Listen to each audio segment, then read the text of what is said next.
Ils vont commenter l'actualité très politique de ce lundi midi, avec tout d'abord un nouveau parmi nous, Guillaume Perrault du Figaro. Bonjour. Bonjour. Et merci de nous retrouver. Puis un habitué, Patrick Le Yarrick, directeur de l'Humanité. Bonjour Patrick Le Yarrick. On va s'intéresser dans quelques instants à deux candidats qui déplacent les foules. Macron, Mélenchon, ils font salle comble, refusent du monde. On reviendra sur leurs deux derniers meetings. Mais auparavant, incontournable, le sondage du jour. Ah oui, j'ai dit sondage. On vous le livre tout de même avec toutes les précautions d'usage. Enquête Kantar, Sofres, Winepond pour Le Figaro et LCI. On retient l'hypothèse d'une participation moyenne, c'est-à-dire avec 2 600 000 électeurs. Manuel Valls arrive en tête avec 36%, devant, au coude à coude, vous le voyez, Arnaud Montebourg et Benoît Hamon. Au deuxième tour, Montebourg battrait Valls, 53-47 à Montferret, jeu égal avec l'ancien Premier ministre. Avant de commenter ce sondage, cette question: quel sens donner à la visite de Bernard Cazeneuve dans l'Essonne? C'était ce matin. Il a visité une usine à Courcouronnes précisément. C'est le fief de Manuel Valls, pour ceux qui l'ignoraient. Avec à ses côtés le candidat à la primaire, on retrouve Lucas Zajdela sur place. Lucas, de quelle manière s'est comporté le Premier ministre avec son prédécesseur? Écoutez Philippe, il n'y a pas eu de soutien officiel de la part de Bernard Cazeneuve, mais cela il ressemblait tout de même assez fortement. Le Premier ministre n'a pas manqué de saluer à plusieurs reprises l'action de son prédécesseur en matière d'industrie spatiale ici au siège d'Arianespace. Difficile d'aller plus loin pour Bernard Cazeneuve, lui qui a demandé à ses ministres de ne pas prendre parti officiellement dans cette campagne. Mais du côté de Manuel Valls, en revanche, on ne s'en cache pas, c'est un quasi-soutien, nous confie un proche du candidat. Le lieu et la date n'ont pas été choisis au hasard. Tout a été fait pour permettre au député de l'Essonne, Manuel Valls, de venir ici en tant qu'élu local pour accueillir le Premier ministre. Manuel Valls qui a récupéré son siège de député de l'Essonne il y a seulement 2 jours. Manuel Valls que l'on a senti du coup, et qui a voulu en tout cas paraître plutôt revigoré par ce quasi-soutien, et en tout cas pas atteint par ce sondage, par notre sondage dont vous parliez, et qui le donne battu par Montebourg au second tour. Écoutez Manuel Valls. Mais avant un deuxième tour, il y a un premier tour. Et avant un premier tour, je ne participe pas aux commentaires. Moi, je suis candidat à la présidence de la République et tourné, bien sûr, essentiellement vers les Français. Il faut se laisser impressionner par rien. Rien n'est écrit. Tous les pronostics jusqu'à maintenant se sont trompés. Voilà, le discours officiel est bien rodé, rien n'est écrit, on ne se laisse pas impressionner. On ne regardait pas les sondages lorsqu'ils donnaient Manuel Valls gagnant, on ne les regarde pas davantage maintenant qu'ils sont un peu moins favorables. On reste évidemment confiant. Un porte-parole de Manuel Valls nous confiait: la dynamique, vous allez le voir, au premier tour sera tellement puissante qu'elle emportera tout sur son passage au second tour. Merci Lucas. Comment interprétez-vous ce côte à côte? On sent que la pente est glissante, on vient soutenir Manuel Valls? Oui, puisque c'est les fonctions de Premier ministre qui lui ont donné une légitimité particulière, naturellement, pour briguer l'investiture du Parti socialiste. Manuel Valls a dit: je suis candidat à la présidentielle. Tous les candidats à cette primaire le disent, mais c'est un abus de langage. Pour le moment, ils sont candidats à la candidature. Ils veulent gagner une primaire qui se joue à gauche pour le moment. Et donc il est certain que Manuel Valls étant en difficulté, le soutien de son successeur qui a été avant lui qui a été auparavant ministre de l'Intérieur, comme Valls lui-même l'était avant d'arriver à Matignon, fait partie des usages. Un petit coup de pouce, quoi, pour mettre Manuel Valls sur orbite, parce que je fais référence à cette image où on le voyait devant une fusée. Bon, voilà. C'est la petite touche. Je ne sais pas si c'est de l'humour. Bon, comment vous l'interprétez, vous, cette visite? Oui, il y a vraisemblablement derrière ça un soutien affirmé, peut-être qui s'amplifiera, parce qu'il y a un débat aujourd'hui dans le Parti socialiste, dans l'électorat socialiste, mais surtout dans le parti et chez les cadres socialistes, autour de la question de la montée de Emmanuel Macron. Et beaucoup s'inquiètent de deux choses. C'est-à-dire, d'abord, Manuel Valls n'est pas en très bonne posture. D'autre part, beaucoup considèrent que si ce n'est pas Manuel Valls, si c'est un autre candidat qui est choisi, Emmanuel Macron s'envolerait parce que beaucoup de cadres et d'élus le choisiraient in fine. Un dernier mot sur le sondage, comment expliquez-vous, donc si l'on en croit les sondages, restons prudents, cette chute de Manuel Valls? Qu'est-ce qui se passe? On est à un tournant là aujourd'hui? Il a un petit problème, c'est que d'abord, il faut dire ce qui est, c'est que il n'y a pas de premiers ministres qui ont pu réussir. Par exemple, dans le cas de M. Balladur face à M. Chirac, bien qu'il se soit trouvé pendant un bon moment en bonne posture, à la fin, il n'a pas pu être élu. Donc c'est quand même difficile d'être Premier ministre et ensuite venir. Mais la question fondamentale, elle est entre ce qu'il a fait il y a encore quelques semaines de ça et ce qu'il dit aujourd'hui. Il y a un écart aujourd'hui qui rend peu crédible dans beaucoup de milieux. Pensez au 49.3, là, je parle. Oui, puis d'autres. Il y a quand même une différence avec Balladur, c'est que Balladur était encore Premier ministre au moment où il se présentait devant les Français. Il y a beaucoup nuit. Alors que Valls, évidemment, ne voulait pas se retrouver dans la même situation à cause du précédent que tout le monde avait en tête de Balladur en 95. Bon, voilà pour la primaire de gauche qui désignera celui, ou celle d'ailleurs, qui, si l'on en croit les sondages, devrait terminer à la 5e place de la présidentielle. Devant, il pourrait y avoir ces deux hommes, Macron, Mélenchon. Un constat objectif, ils font ça le compte. Premier exemple, regardez, c'est Jean-Luc Mélenchon. Il était hier à Tourcoing, 2300 personnes dans la salle de théâtre. Jean-Luc Mélenchon y évoque la souffrance au travail. Et comme tout le monde n'a pas pu rentrer, eh bien il sort et s'adresse à la foule. Sortez de votre trou, mêlez-vous de vos affaires, emparez-vous de cette situation. Ne vous auto-éliminez pas de la décision. N'abandonnez pas vos bulletins de vote.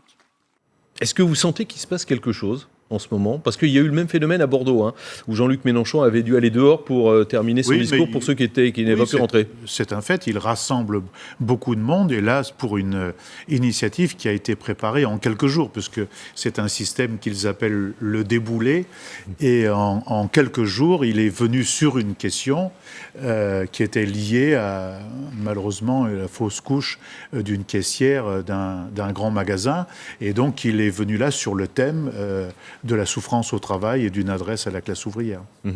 Il y a une prime aujourd'hui aux candidats qui ont une identité forte, quelle qu'elle soit, qui ont des convictions assumées et, dans la mesure du possible, cohérentes. Donc Mélenchon et Macron, l'un comme l'autre, ont ce point commun qu'en effet, ils ont une identité forte. Les gens, l'heure n'est pas à l'eau tiède, si vous voulez, au compromis boiteux. C'est la difficulté de Manuel Valls aujourd'hui, c'est qu'en effet, il donne l'impression de se renier. Donc, ce n'est pas le cas de Mélenchon. Maintenant, rappelons-nous aussi qu'il y a 5 ans, il avait aussi montré le même lyrisme sur les tréteaux, sur les tribunes, et il avait fait autour de 11%. 11,1%. Voilà. Ce qui était très honorable, c'était un score à 2 chiffres, mais c'était très en deçà de ce qu'il avait espéré face à Marine Le Pen. Alors, il utilise beaucoup les réseaux sociaux, Jean-Luc Mélenchon. Il a 150 000 abonnés, par exemple, à son site que l'on va voir, où l'on peut suivre sa campagne quasiment en direct, et notamment ses 26 minutes hebdomadaires intitulées « Revue de la semaine ». On a regardé la dernière, 121 000 vues. Est-ce que, pour rebondir sur ce que dit Guillaume Perrault, est-ce que vous ne craignez pas aussi cet effet? On parle beaucoup de Mélenchon, il remplit les salles, il a beaucoup de personnes qui le suivent sur les réseaux sociaux, puis le jour du vote, il fait 11%. On ne peut pas prévoir. Ce qu'il y a, et ce qui ne plaide pas pour des candidats qui se trouvaient dans la posture où était Jean-Luc la dernière fois, c'est que le mécanisme de l'élection présidentielle pousse au vote utile. Et la dernière fois, on a encore connu ça. Mais cette fois, il semblerait bien que des choses sont en train de bouger. On a déjà vu ce qui s'est passé dans ce qu'on a appelé la primaire de droite. Ce qui est en train de se passer là, peut-être qu'il y a un désir aujourd'hui des gens à conforter des candidats jusqu'au bout en défiant en quelque sorte le système institutionnel qui n'est pas favorable à l'origine aux idées de transformation sociale. Alors, je ne sais pas si le système institutionnel est défavorable aux idées de transformation sociale. Enfin, il est clair qu'il y a un réflexe, il peut y avoir un réflexe de vote utile, oui, qui n'est pas porteur pour les candidats contestataires, quels qu'ils soient, le jour J. Maintenant, ça dépendra évidemment de l'identité du candidat socialiste aussi, puisqu'on l'évoquait il y a quelques instants, il y a une partie des cadres et des militants socialistes qui sont obsédés par une idée, c'est comment je peux sauver mon siège aux législatives. et mon poste de collaborateur, d'assistant parlementaire, de chargé de mission. C'est humain. Donc ils peuvent se dire, si c'est Valls et que penche plutôt pour Montebourg, est-il encore de notre intérêt de se présenter avec l'étiquette PS Valls aux législatives? Et si c'est au contraire Montebourg qui gagne et qu'eux se sentent plus proches de Valls, est-ce qu'ils n'auraient pas plutôt l'intérêt de se présenter avec l'étiquette En Marche aux législatives? Donc, à mon avis, le problème central pour le PS et donc pour Montebourg, ça va être ça. Encore un petit mot de commentaire sur Jean-Luc Mélenchon, parce qu'il appelle les banques à prêter de l'argent au Front National, qui, d'après ce que dit le Front National, aurait du mal à boucler son budget pour la présidentielle et les législatives. Ça vous paraît opportun ? Dès lors que le Front National n'est pas interdit et il doit pouvoir concourir aux élections, et donc il doit en avoir tous les moyens, y compris les moyens financiers. Mélenchon veut disputer à Marine Le Pen une partie de son électorat populaire. Il l'avait fait très explicitement à Hénin-Beaumont lors de la dernière présidentielle. Ça n'avait pas fonctionné, il en avait été très, très déçu. Donc là, il a toujours le même objectif et il veut montrer à cet électorat qu'il cherche une compétition loyale et que donc, par souci du débat démocratique, il soutient au plan des principes le prêt que cherche Marine Le Pen. Puis quand il faut taper sur les banques, je pense que Jean-Luc Mélenchon n'est pas le dernier. C'est ce qu'il a fait dans sa démonstration, hein, qui suivait cet appel aux banques. Mais il y a de quoi, hein, quand les banques... Vous tendez la perche, là. Quand les banques, maintenant, vous prennent de l'argent pour tous les services, quand il y a aujourd'hui un procès où une grande banque qui est quand même à 200 filiales à l'étranger dans les paradis fiscaux et qu'on met devant les tribunaux ce qu'on appelle un faucheur de chaises à Dax, il y a quand même de quoi dire un certain nombre de choses sur le système bancaire. Bon, encore une fois, je vous tendais la perche. Vous l'avez bien saisi.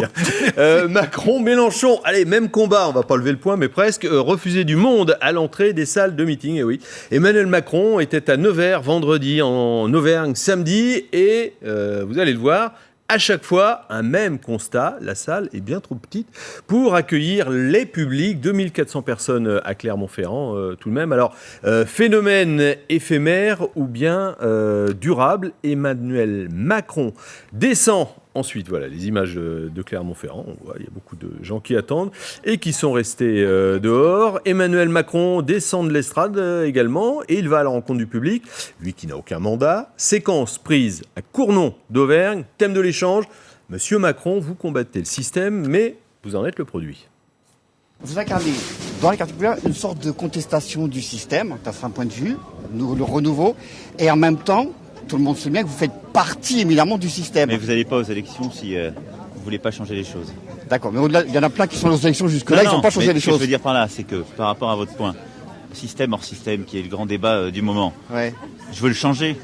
Mais après, il faut rentrer dedans pour le changer. Mais vous êtes vous-même un produit du système en même temps. Ça dépend duquel, du système... Du système libéral, qui fait qu'aujourd'hui, il y a des inégalités qui explosent, qui fait qu'aujourd'hui, il y en a qui sont plein la vie. Je ne serais pas d'accord, parce que si j'étais complètement du système libéral, vous voyez, je ne serais pas en train de faire ce que je fais aujourd'hui. À savoir ça veut dire que je serais resté dans le système libéral et je serais en train de faire de l'argent pour moi. Ce qui m'importe, c'est de changer les choses. Vous êtes d'un gouvernement qui n'a pas changé grand-chose dans les faits. C'est pour ça que j'ai fini par le quitter. En même temps, je pense qu'il a changé plus de choses qu'on ne le dit parfois. Moi, je me suis battu pour des choses, peut-être pas celles que vous partagez. Emmanuel Macron qui dit quand même que le gouvernement a changé des choses. Bon, avant de s'interroger, est-ce que c'est une vague qui monte, retour sur cet échange, est-ce que son principal obstacle, c'est pas celui-là de se présenter comme l'antisystème alors que il a quand même une carrière derrière lui? Bien sûr, mais tout le monde aujourd'hui veut faire oublier que M. Macron, il a quand même été le secrétaire général adjoint de l'Élysée et un des concepteurs d'un certain nombre de décisions des plus importantes qu'a pris l'actuel gouvernement, et que d'autre part, il a été ministre quand même. Et aujourd'hui, je ne sais pas de quel système il veut parler. En tout cas, toutes ces propositions visent à le maintenir, voire à le conforter. Ce qu'il y a d'assez singulier, c'est que tous les anciens ministres du PS de François Hollande portent ça comme une croix pour le moment. C'est un boulet pour tout le monde au PS dans la primaire actuelle.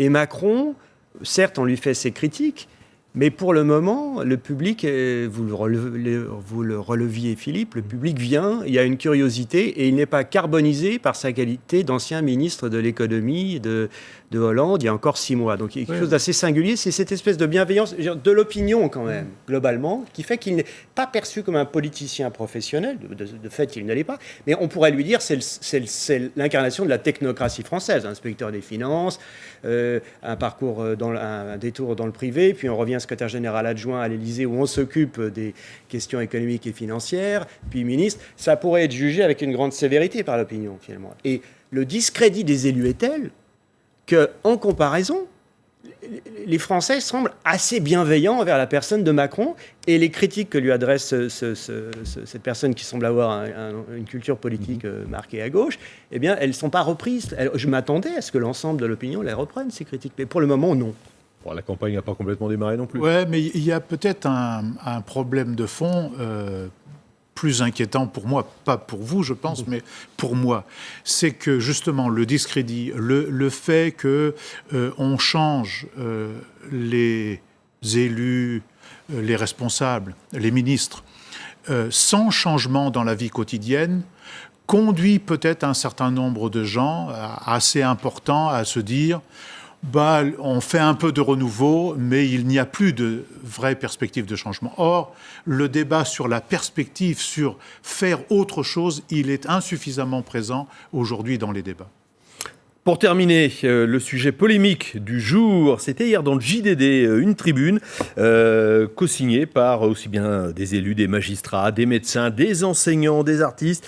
Ils dénoncent la législation actuelle sur le cannabis, qui est selon eux directement responsable à Marseille, c'est ciblé, à Marseille, de réseaux de trafic très organisés, écrivent-ils, qui brassent des sommes considérables et gangrènent de nombreux quartiers. La réponse de Bruno Le Roux. Je viens de la Seine-Saint-Denis, je viens de la banlieue. Je n'aborde pas cette question du cannabis par attrait pour le produit, je n'en ai aucun.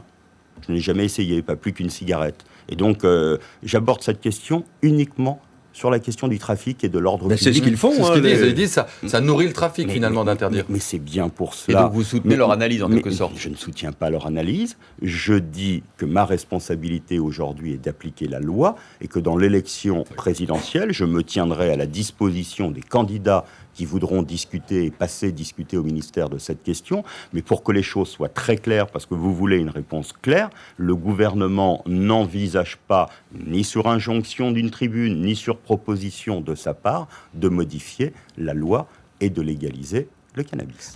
Voilà, deux informations. Donc, on ne change pas la loi. Et Bruno Le Roux, le ministre de l'Intérieur, ne fume pas. Sur cette interdiction qui ne sera pas revue, rapidement, pour terminer, qu'est-ce que vous en pensez ?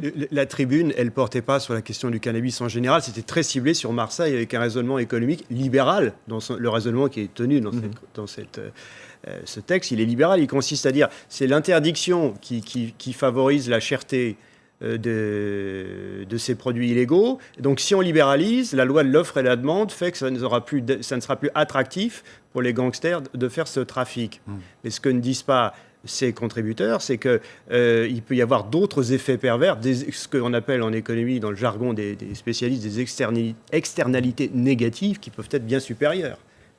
Patrick Loaï, pour terminer rapidement. Oui, je trouve c'est une question délicate. J'ai été intéressé par ce qu'a dit Benoît Hamon là-dessus, dans un débat récemment chez vos confrères, et ce que disait aussi Vincent Payon. Je crois que ça mériterait un débat approfondi avec les spécialistes, avec les médecins quand même. Merci beaucoup à vous deux d'être venus commenter l'actualité très politique de ce lundi midi. Restez avec nous dans quelques instants, on fera le point sur l'actualité, il sera 13h.